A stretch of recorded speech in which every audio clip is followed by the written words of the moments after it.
ആദരണീയനായ നമുക്കെല്ലാവർക്കും പ്രിയപ്പെട്ട വെങ്കച്ചേട്ടൻ, ഹരിമുരളി ഫുട്ബോൾ അക്കാദമിയുടെ എല്ലാമായ എനിക്ക് പ്രിയപ്പെട്ട ഷാജി, ഇവിടെ കൂടിയിരിക്കുന്ന പ്രിയമുള്ളവർ എല്ലാവർക്കും എൻ്റെ വളരെ വിനീതമായ നമസ്കാരം. ഈ ഒരു പരിപാടിയുടെ മൂല്യം, അതിൻ്റെ ഗൗരവം ഉൾക്കൊണ്ടുകൊണ്ട് മാത്രമാണ് ഞാൻ ഇന്നിവിടെ വന്നത്. ഞാനിപ്പോൾ ഈ സദസ്സ് കാണുമ്പോൾ ചെറിയൊരു വിഷമമുണ്ട്. ഇതുപോലൊരു മഹാനായ ഒരു സംഗീതജ്ഞൻ ഇവിടെ വന്ന് ഈ ഒരു പരിപാടിക്ക് പങ്കെടുക്കുമ്പോൾ അത് കേൾക്കാൻ ഇത്രയും പേരെ ഇവിടെ ഉള്ളൂ എന്നുള്ള കാര്യത്തിൽ ഞാൻ എന്നെ കൊണ്ട് കഴിയുന്ന രീതിയിലുള്ള പ്രചാരണം ഞാൻ കൊടുത്തിരുന്നു. എനിക്കൊരു ഇൻസ്റ്റിറ്റ്യൂട്ടുള്ളതാണ്, അവിടെ പല ഗ്രൂപ്പുകളുണ്ട്, അല്ലാതെ എൻ്റെ ഫ്രണ്ട്സ് ഗ്രൂപ്പുണ്ട്, മ്യൂസീഷ്യൻസിൻ്റെ അല്ലാത്തതൊക്കെ ആയിട്ടുള്ളത്. അതൊക്കെ ഞാൻ ഈ നോട്ടീസ് കൊടുത്തിരുന്നതാണ്. അതൊരു കലികാല വൈഭവം എന്നേ പറയാനുള്ളൂ. എന്തായാലും ഇവിടെ വന്നവരെന്തായാലും വളരെ സംഗീതത്തോട് അത്ര കണ്ട് ആത്മാർത്ഥമായ സമീപനമുള്ളവരാണെന്ന് ഞാൻ കരുതുകയാണ്. ബേണിച്ചേട്ടനെ ഞാൻ എക്കാലത്തും വളരെ ആദരവോടെ ബഹുമാനത്തോടെ കാണുന്ന ഒരാളാണ്. സംഗീതവും ആയിട്ട് ബേണിച്ചേട്ടനായിട്ടുള്ള എനിക്കുള്ള ബന്ധം എന്ന് പറയാൻ, അദ്ദേഹം സിനിമയിൽ വരുന്നതിന് മുമ്പ് പ്രോഗ്രാംസിൽ കീബോർഡ് വായിക്കാനും ഗിറ്റാർ വായിക്കാനും ഒക്കെ ആയിട്ട് ചേട്ടൻ ഓർമ്മയുണ്ടായിരുന്നില്ല. 10-30 വർഷങ്ങൾക്ക് മുമ്പ് ഞാനും ബേണിച്ചേട്ടൻ നമ്മൾ അധികം ഇന്ററാക്ഷൻസ് ഒന്നും അങ്ങനെ ഉണ്ടായിട്ടില്ല അല്ലെ. ഗൗരവമായിട്ട് എന്തെങ്കിലും സംസാരിച്ചാൽ കാണുമ്പോൾ ഹായ് പറയുന്ന വിഷയം ഞാൻ നമസ്കാരം പറയും. വളരെ ബഹുമാനത്തോടെ ഞാൻ നമസ്കാരം പറയാറുണ്ട്. അത്രേ ഉണ്ടായിട്ടുള്ളൂ. അന്ന് ആദ്യകാലത്ത് ഇതുപോലെ പ്രോഗ്രാംസിൽ കൂടിയിട്ടുണ്ട്. അന്ന് ചേട്ടനൊരു വലിയ ഗംഭീരം ഒരു ട്രൂപ്പ് ഉണ്ടായിരുന്നു, മെലഡീസ്.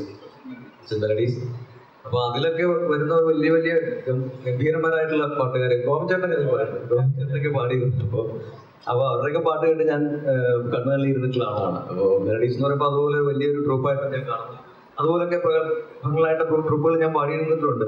മൂവാറ്റൂർ ഏഞ്ചൽ വോയിസ് അല്ലെങ്കിൽ കൊച്ചിൻ സ്റ്റേജിലൊക്കെ ഞാനും പാടിയിട്ടുണ്ടെങ്കിലും ഞാൻ അതിനെ ബേണിച്ചേട്ടൻ്റെയൊക്കെ ഒരു സാരഥ്യം ഉള്ളതുകൊണ്ടായിരിക്കും എനിക്കതൊരു വലിയൊരു സംഭവമാണ്. ഇതിനേക്കാളൊക്കെ അങ്ങനെയായിരുന്നു എൻ്റെ മനസ്സിൽ.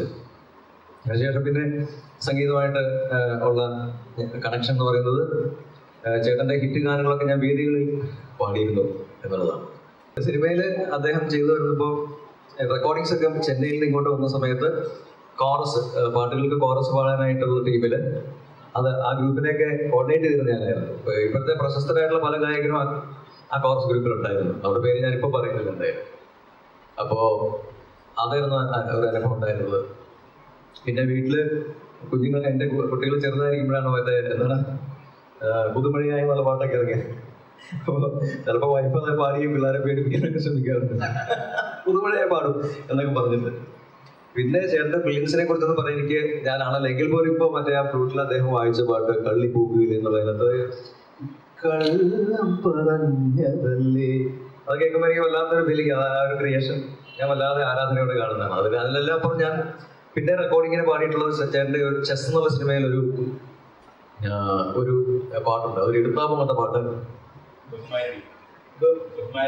ബഹുമാരി എന്ന് പറഞ്ഞ രാഗത്തില്. അത് നിങ്ങൾ ശ്രദ്ധിച്ചറിയാം, ഒരു ഹെവിയസ്റ്റ് ആയിട്ടുള്ള ഒരു പാട്ടാണ്. എനിക്ക് തോന്നുന്നു ഞാൻ കുറച്ച് സിനിമകൾക്ക് ഞാൻ ട്രാക്ക് പാടിയിട്ടുള്ളൂ. അതിലൊന്നും ചേട്ടൻ്റെ ആ സിനിമയ്ക്കുള്ള ഈ ഒരു പാട്ട് മാത്രമാണ്. അത് എനിക്ക് തോന്നുന്നു ഞാൻ 10,000 പാട്ടുകൾ എൻ്റെ വോയിസ് റെക്കോർഡ് ചെയ്യപ്പെട്ടിട്ടുണ്ട് നിലവിൽ ഇതുവരെ പല ജോണറിൽ. പക്ഷെ ഇത്രയും സമയം എടുത്ത് എന്റെ സ്ട്രേറ്റ്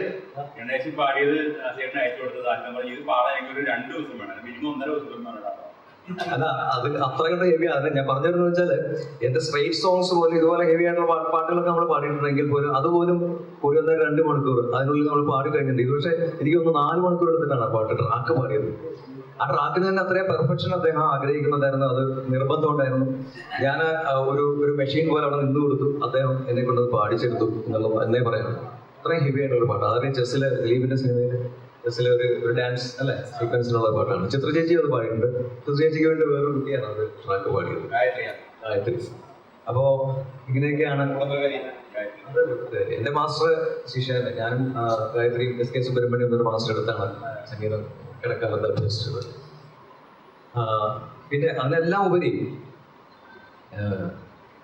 ഇത്രയും പ്രായം എത്രയും ഞാൻ പറയുന്നില്ല, എനിക്ക് കൃത്യമായി അറിയില്ല. എന്നാൽ പോലും നമുക്ക് കണ്ടാൽ അറിയാം എന്നെക്കാളൊക്കെ എന്തായാലും പ്രായത്തിന് മൂത്തതാണ്. അത് അതുകൊണ്ട് ഒട്ടും പ്രായം തോന്നുന്നില്ല. റിട്ടയർഡ് ആണ് അദ്ദേഹം ഉദ്യോഗസ്ഥനായിരുന്നു, റിട്ടയർഡ് ഹാൻഡാണ്. പക്ഷെ ഇപ്പോഴും അദ്ദേഹം ഒരു ഒരു ഒരു തുടക്കക്കാരനായിട്ടുള്ള സംഗീത വിദ്യാർത്ഥിയുടെ ഒരു ആറ്റിറ്റ്യൂഡിലാണ് അദ്ദേഹം ഓരോ നിമിഷവും ജീവിതം മുന്നോട്ട് കൊണ്ടുപോകുന്നതാണ് ഞാൻ മനസ്സിലാക്കിയിട്ടുള്ളത്. ശരിയല്ലേ? അല്ലേ? അതാണ് അദ്ദേഹത്തിന്റെ ആറ്റിറ്റ്യൂഡ്. അപ്പൊ അതൊരു നമ്മൾ എല്ലാവരും ബഹുമാനിക്കേണ്ട ഒരു കാഴ്ചപ്പാടാണ് അതെന്നുള്ളതാണ് പറയാനുള്ളത്. പ്രത്യേകിച്ച് സംഗീത വിദ്യാർത്ഥികൾ ഇതുപോലുള്ളവര് വളരെ വിരളമായിട്ടേ ഉണ്ടാവുള്ളൂ. മിക്കവാറും ആൾക്കാർ ഒരു ഘട്ടം കഴിയുമ്പോൾ ഒരു സാച്ചുറേഷൻ പോയിന്റിൽ എത്തി, പിന്നെ എല്ലാം എങ്ങനെ വരുന്ന പോലൊക്കെ പോയാൽ മതി എന്നുള്ള ആറ്റിറ്റ്യൂഡിലാണ് ഒരു പരിധി. ഞാനിപ്പോ അങ്ങനെ ആയെന്ന് പറയാം. അപ്പൊ ഞാൻ സംഗീതം വല്ലപ്പോഴും മാഷടുത്ത് പോയി പഠിക്കുന്നുള്ളതല്ലാതെ വേണിച്ചേട്ടനെ പോലെ അല്ല. കാരണം അദ്ദേഹം ഈ അടുത്തുവരെ അദ്ദേഹം സ്കോളറായി. ഹിന്ദുസ്ഥാനി സംഗീതത്തിൽ അദ്ദേഹം വോക്കലിൽ അദ്ദേഹം വിശാരദ ഹൈ മാർക്കോട് പാസ്സായിട്ടുള്ളത്. വെസ്റ്റേണുണ്ട്, അതൊക്കെ വേറെ കിടക്കുന്നു. കൂടാതെ ഞാനിതൊക്കെ കണ്ട് അത്ഭുതപ്പെടുന്ന ഒരാളാണ്. ഈ ആറ്റിറ്റ്യൂഡ് കണ്ടിട്ട്, ആ ഒരു പാഷൻ കണ്ടിട്ട് അത്ഭുതപ്പെടുന്ന ഒരാളാണ്. എന്തായാലും ഇതുപോലൊരു ഗുരുനാഥനെ, ഒരു ബഹുമുഖ പ്രതിഭ, അദ്ദേഹം പാട്ട് പാടുന്ന കേട്ടാൽ നമ്മളൊക്കെ പാടണ്ടെന്ന് പറഞ്ഞ് മാറി നിൽക്കുക. അതുപോലെ അദ്ദേഹം എത്ര ബോൾഡായിട്ടുള്ള വോയിസിലാണ് അദ്ദേഹം പാടുന്നത്. ഭയങ്കര കോൺഫിഡൻ്റ് ആയിട്ടാണ് അദ്ദേഹം പാടുന്നത് തന്നെ. എന്ത് പാടും അദ്ദേഹം വായിക്കാത്ത ഇൻസ്ട്രുമെന്റ്സ് ഇല്ല. അപ്പൊ ഇത്തരത്തിലുള്ള ഒരു മഹാൻ വ്യക്തിത്വം നമ്മുടെ നാട്ടിൽ വരുമ്പോൾ ഇവിടെ ജസ്റ്റ് ഒന്ന് വരേണ്ട ഒരു ചെറിയ ഉത്തരവാദിത്തത്തിൽ എനിക്കുണ്ടെന്നുള്ള ഒരു ഉത്തമ ബോധ്യത്തിലാണ് ഞാൻ ഇവിടെ വന്നത്. എല്ലാവരും അങ്ങനെ കരുതേണ്ടിയിരുന്നു എന്ന് എനിക്കൊരു ചെറിയ സങ്കടം. എന്നാലും കുഴപ്പമില്ല, ഇത്രയും പേര് സഹൃദയരായിട്ട് ഇവിടെ ഉണ്ടല്ലോ, ഇത്ര വന്നിട്ടുണ്ടല്ലോ എന്നുള്ളത് വലിയ ആശ്വാസമാണ്. ഒപ്പം ഈ ഹരിമുരളി മ്യൂസിക് അക്കാദമിയുടെ സാരഥിയായിട്ടുള്ള ഷാജിയെ പ്രത്യേകം ഞാൻ അഭിനന്ദിക്കുകയാണ്. ഷാജി ഇതുപോലെ ഭയങ്കര എന്തൂസിയാസ്റ്റിക് ആയിട്ടുള്ള ഒരു മ്യൂസീഷ്യനാണ്. അതുകൊണ്ട് ഷാജി പറഞ്ഞു, ഷാജിയുടെ മിക്കവാറും സംരംഭങ്ങളിൽ ഞാൻ പങ്കെടുക്കാറുണ്ടെന്നുള്ളത്. അതിന് കാരണം ഇത് തന്നെ, ഷാജിയാണ് അതിന് കാരണം. അപ്പൊ ഷാജി അത്രത്തോളം ഒരു ഇനിഷ്യേറ്റീവ് എടുക്കുമ്പോൾ നമ്മളൊക്കെ അതിന്റെ കൂടെ നിൽക്കേണ്ടതല്ലേ?